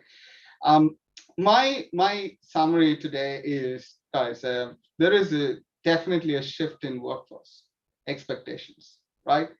Pandemic did some of it. The new age workforce did some of it. Some of it came because of the technologies that's coming through. Some of them are coming because of the business models. The likes of the Tokopedia, right, are the likes of the Grabs, or the Lazadas of the world, right? I mean, they're driving new different business models, which makes service a different game model, right? One way or other, you like it or not like it, the shift is like really faster. Now, the way to counter the shift and to conquer the market is like the old saying says, make sure you've got the right person at the right place, right? To answer. And when I say right person, I'm not just meaning a human here. I'm just meaning a right person who can answer your questions. That's all I said. It could be a conversational AI and a bot, or it could be the right human, or it could just be a messenger trying to follow some rules. It doesn't matter, right? As long you realize the intent and you solve the intent at the moment of truth without any other speculation and making it easy for the customer, that's great. That is your workforce management strategy. Make sure you're there where your customers are there. Make sure you answer them what they need to be answered. It doesn't matter who answers it, right? And if you can just go to them even before they think to come to you, then you're amazing. That's the simplest way to set your workforce management strategy, right? If somebody is going to come back and say in 2 months' time they have a mobile plan to renew, and you're going back to the customer 2 months earlier and saying, dude, I know you're going to work with us, so let's start working together, then you're giving an amazing workforce engagement strategy there, right? So that is how you should think. On the implementation, right, there is a technology evaluation, and I go through a lot of it, and I love that in Indonesia because, sometimes I get the longest possible Excel sheets to fill, right? And I keep filling on my Saturday and the Sunday, and then it still doesn't finish. So there's no harm in it. Go through your technology evaluations, okay, but don't go through feature evaluations, right? Your choice of technology should be based on choice of strategy. Okay. On what you can consume as an organization, which vendor has the right experience in the domain that you're working with, who understands your organization much better, what is the amount of change management you takes to adopt a stuff, right? Flashy things, sometimes like Sunil was saying, gamification is amazing, but is your organization up to it, right? So all of these things is what allows you to have a right deployment. Spend more time in asking about change management. What will happen in 3 months' time, 6 months' time? How will I adopt better? Have you done this before? What were the challenges in getting through? Technology is technology, right? And it is about the philosophy the organizations come with and the willingness that they're taking to work with you that will change the game. Obviously, there are features that will make it different. Some people are ahead, some people are behind. But end of the day, this is what you need to see, right? That you have to do. And my parting comments would be for organizations is, don't treat work from home as a topic. Unfortunately, it's here to stay. It's not a topic, right? It's a way of work. And what happens in 2 years, when everything becomes different, will you not have flexi work? You will have. Okay. So the investment that you're making today in things is not wrong. So think about it and choose the right way. Go ahead, sorry, Andy. Thank you, Mark. Good point. I think Mark have at least 8 points, shifting the technology, new age, business model, right human or digital, not comparing feature but benefit to the customer, right experience and gamification. Working from home is not is a way of working. Yeah. Okay, that's a good point from Mark. And now Andy Hardy from Genesis. Yeah, I know very well regarding this technology. So go ahead, Andy, give your closing statement, tips to managers. Go ahead. Yeah, look, it's probably just a recap of what all of us have been saying over the last hour and a half or so. For me, think bigger, think higher when you're starting this strategy. Think about your customers first and what service you're trying to give to your customers, and then build your strategy off the back of that for your employees. Align the two. If they're going in two different directions, neither are going to be successful. So I think that's a really important thing to do. And don't try and do that in silo. Don't look at your business and think we need to fix workforce management or we need to fix quality management. Actually look at that a little bit more holistically now. The technology is there. It's completely intertwined with each other. So you don't need to look at them independently anymore. Get people along for that journey as soon as you can. It might be that they're not ready to make that jump just yet, but at least get everybody on the same page. So you're all working towards the same direction. Because if you don't, everyone will continue to go off and just buy different technologies to meet their immediate need, not the longer term vision of the business. I think, look, attrition in organizations is going to increase. It is.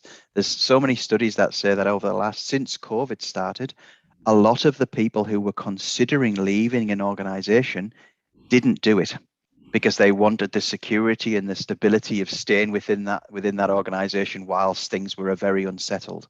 So what we'll find as we start to come out of COVID is probably not the right word, but as we start to manage life with COVID in our world and we start to become more comfortable with that, people who were thinking about leaving over the last 18 months will start to do so. And the impact to businesses is great. There's the studies say, if you can keep employees within your business and keep them engaged, then you're going to see higher productivity. There's claims of 17 to 20% higher productivity if you've got engaged employees. If you have engaged employees, you're going to see much lower attrition levels, even to the point of, I read 51% improvements in attrition levels if you engage your workforce. So your investment in this isn't just about happy people. It's about your organization as a whole. It's about reducing cost. It's improved efficiencies. It's customer satisfaction. It's all of those other things as well. But I think that engagement thing is really important. What I would say is, look, Mark mentioned the gig economy. That is coming, and it's coming in a big way. And, I read something just the other day that by 2030, 50% of organizations will be using elements of the gig economy to drive their contact centers. Most of those won't even be employed by the customer themselves. They'll be independent people who will be coming online to answer queries and answer questions. And give you an example of how that might be. If I used to work in a telecoms company and I'm brilliant at understanding how to fix modems and routers in a home, those modems and routers are the same whether I'm doing that for this mobile company or Telstra or this company or this company or this company. So actually what you're going to see is that flexibility of the gig economy means that people can work anywhere for anybody and still get paid. That model, and I would say, Andy, that's a whole new thing you should run a session on, as around the gig economy, to help people understand where the future's going, because that's really interesting. And I think it's a really important thing when you're looking at engagement of employees, because it won't just become about engagement of employees who work in your business. It'll become about engagement of employees who are actually broader and outside of your immediate touch points. Finally, look, I said it before, please engage your vendors or your partners in these conversations as soon as you can. We do this day in, day out with some of the biggest organizations in the world or some of the smallest organizations in the world. And we know within those levels how we can help you and how we can help you drive forward. And I guess start small. You don't have to take on the whole world all in one go. Start small with your strategy. Doing anything is better than doing nothing. So let us help you kind of along that path. Thank you, Andy Hardy from Genesis. So you mentioned about the think bigger, customer first, integration Yeah, it's not about only the quality scheduling and also integrate all together. Engagement with the employee. You mentioned about happy employee. Of course, need to get the benefit for the corporation. And this more important, engage with your vendor and system integrator. Of course, yeah. Thank you. And now, last but not least, of course, Sunil from Perin should be this correct. Thank you. Go ahead. Thank you. I think, I mean, all my life, I'm here giving a tip, but all my life I've learned from contact center folks. I have been on the vendor side, but whatever I know has been with the interaction with the folks, on the other side of the table. And of course, the world is changing, and of course, vendors will try to bring something which will make your life easier. But who knows your business better than you? So the first point is the realization, almost sitting in a Zen position and thinking, what do I want to achieve? Is my target to buy WFM, or is my target to fix a problem? That is where also vendors can help you. Please do not think that vendors are just there to sell to you. I take that from, Andy's, narrative earlier. That's a fact. Please do not consider that it's only a solution throw in and that's it. None of these solutions work without a comprehensive, I would say, consultative approach. But the first consultation, the person who needs to do it is the person who's taking that step forward to think of a solution which needs to fix the problem. Simple things like, is my process too complex? Or is my, the interaction too complex? What do I mean by that? Yes, I have a center where people are first calling me on one channel, and sometimes while they're holding me on chat, they're on call with me. Sometimes they're on my website, and then they want a help to fix that. Is that kind of an interaction? But the information they need is so basic. What do I do? Do we look for WFM? We might be looking at automation solutions, AI solution, conversational AI solutions there. So objective matters, or there might be a process where the process itself is very intensive. The call is always going to come to you because I have a mortgage or I have a specific insurance need. I need that fixed. Those calls are going to be long. Your capacity needs to be there to fix that. Many a time insurance business is considered, having two trouble points because the calls come in generally for claims when somebody is in distress and you don't want to give them any further distress. What is my objective there? I need to answer fast. I need to have the right capacity. I need to know the situation out there. In COVID, can I scale up into such models? Use cloud for that. These are some reflection points to start. So that's what I would say is that yes, vendors will come in. Yes, vendors will be able to help you. With the right technology, will always step in to take place of that, but you have to take that first call. If you bring us in and really use vendors to, as a trusted partner and let them do that, for example, Berend strictly believes in prescriptive models. We just don't say, here is a menu sheet and here we go for AI because it is good, or here is a conversational AI, we go for it. The model which goes in right is what the organization needs. Bring us in. Bring any vendor should be doing this and look at what is the first step that needs to go in there and build from there. That I think is number one. Simple things like, I don't know, right now I am struggling with a volume which I have to fix somehow. I need to take care of that. And then there might be a thought process that yes, we will do capacity, but let's do automation around it. A lot of it, in fact. Second point, which is that was first addressing the need. Second point is, I think every one of us said that employees are the ones who give customer their experience that they are getting. Again, can be digital, can be a, I would say intelligent virtual assistant, for example, or a human being. Always empower them. Third thing, keep consistency within the centers. When I ask a question to a bot, why is that answer different from what your call center agent telling me or what is written on your website? Don't run these things in a silo. Let's have that as a unified platform and then plan around it. these are some of the thoughts which are coming in. Of course, I can go on and everybody can go on this topic, but I think I'll stop there. Thank you, Sorry, Park, Sunil. Yeah, thank you, Sunil. Good point.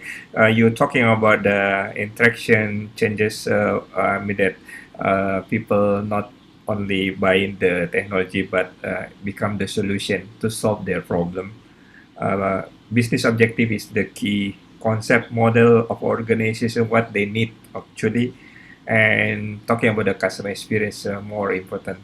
Okay, good point from Sunil Farin, and I think that's all from all the speakers. Andy Hardy from Genesis, Sunil from Farin, and Mark from Nice. Thank you very much for joining us for this discussion. Hopefully you enjoy the discussion, and we look forward to see you in another discussion forum. It seems that very nice to. I can say it's very. It's nice. So it's very nice to talk with you all. Also, okay, and then. I think that's all. Thank you for all the participants. Hopefully you enjoy it. And this will be published into YouTube, and as well your video personally will be edited to Instagram as well. So again, thank you for supporting us for CC-APAC and also sponsoring us for our next event. Thank you. Thanks, guys. Thank you. Take Glad care. to be Cheers. Thank you, Mark. Thank you. Thanks, everyone. Take care. Looking forward to Take next. care. Thank you, gentlemen. Thank Welcome. you. Good to see you. Good to see you. Thanks. Salamat. Selamat sore. Selamat sore, Sunil. Salamat sore. Yeah, selamat sore. Hopefully to see you in Indonesia. Likewise. Thank you, sir. Thank you. Thank you, Park. Bye. Oke, thank you all. Ya, terima kasih. Ya, kita